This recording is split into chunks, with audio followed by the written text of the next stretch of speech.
Ziri lay on her bed and drifted deeper and deeper into sleep as darkness surrounded her. She looked around but couldn't see anything but inky blackness. Where am I? Her voice echoed in her mind. She still wore the dress she had on that night, but she remembered taking it off to go to bed.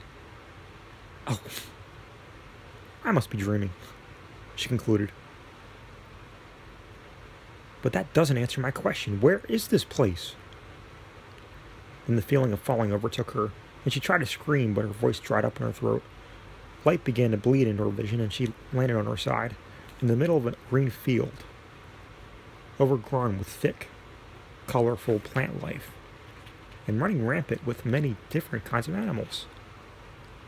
She watched, a small smile growing across her face, as she watched them, sitting in the middle of the field with her legs pulled up to her chin. Her silver hair blew in a light breeze, but something was terribly wrong.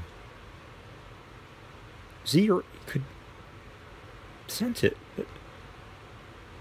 and her expression fell as she realized the plants were drying up and becoming brown husks of themselves.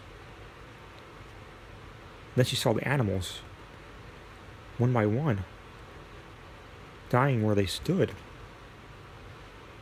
She stood up and tears ran down her face in the presence of so much death. Then she reminded herself, it's only a dream. Calm down, Zirconia.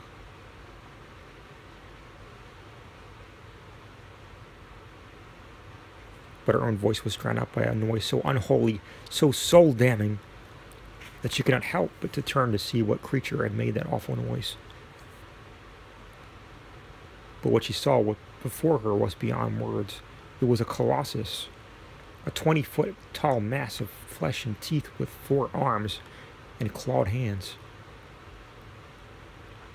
But it was not comprised of any worldly element. This creature was made of the flesh of the dead. The rotting flesh mass was held together by necrotic and dark magics.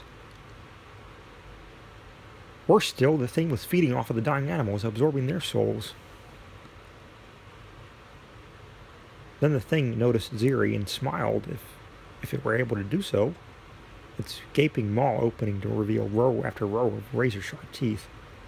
It stomped its way toward her as she tried to outrun it, but it quickly caught her in one of its hands and shoved her into its mouth.